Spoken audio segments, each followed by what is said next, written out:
Hello friends, welcome to Saro's kitchen தித்துக்குது. நாம் இன்றைக்கி பழம்பொரி எப்படி செய்கிறதுன்னு தான் பார்க்கலாம் வாங்க. இந்த பழம்பொரி ஒரு ஈவினிங் ஸ்நாக்ஸ், டீ டைமுக்கு ஏற்ற ஒரு நல்ல சைட் டிஷ். இது சில்லுன்னு இருக்க இந்த மழை டைமில் ஒரு டீயை போட்டு இந்த பழம்பொரி செஞ்சு சாப்பிட்டா ரொம்பவே சூப்பராக இருக்கும். இதுக்கு ஒரு பவுல் எடுத்துகிட்டு ஒரு கப்பு கோதுமை மாவு சேர்த்துக்கோங்க. அது கூட 2 டேபிள் ஸ்பூன் அரிசி மாவு, 2 டேபிள் ஸ்பூன் சுகர், இது கூட கலருக்காக ஒரு 1/4 டீஸ்பூன் மஞ்சத்தூள் சேர்த்துக்கோங்க. அது கூடவே கொஞ்சம் சால்ட்டு சேர்த்துக்கோங்க.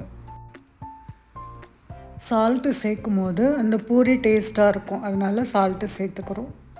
இப்போ இது எல்லாத்தையும் நல்லா சேர்த்து மிக்ஸ் பண்ணி விடுங்க. ஃபஸ்ட்டு மாவு எல்லாத்தையும் மிக்ஸ் பண்ணிவிட்டு அதுக்கப்புறம் கொஞ்சம் கொஞ்சமாக தண்ணி சேர்த்து ஒரு திக்கான மாவு பதத்துக்கு கரைச்சிக்கோங்க. கட்டி இல்லாமல் நல்லா மிக்ஸ் பண்ணி விடணும். நீங்கள் ஸ்பூனாலேயும் மிக்ஸ் பண்ணலாம், இல்லை பீட்டர் இருந்துச்சுன்னா பீட்டர் வச்சும் நல்லா மிக்ஸ் பண்ணிக்கோங்க. இந்த அளவுக்கு மிக்ஸ் பண்ணிக்கோங்க. இதை ஒரு ஓரமாக இப்போ வச்சுட்டு ஒரு வாழைப்பழம் எடுத்துக்கலாம். நீங்கள் எந்த வாழைப்பழம் வேணாலும் எடுத்துக்கலாம்.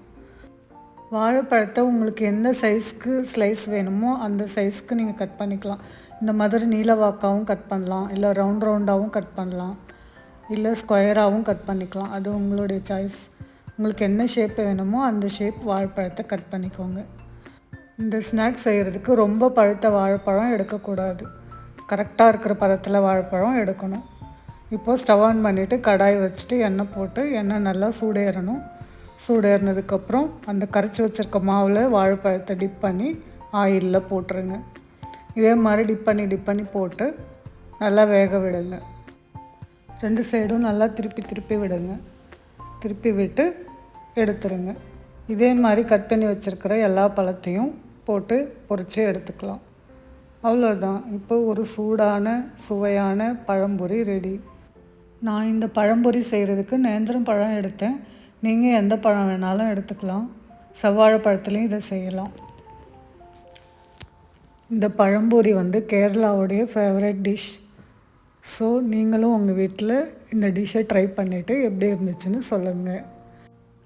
இந்த பழம்பொரி கூடவே டீயும் போட்டு ஈவினிங் டைமில் நாம் சாப்பிட்லாம்.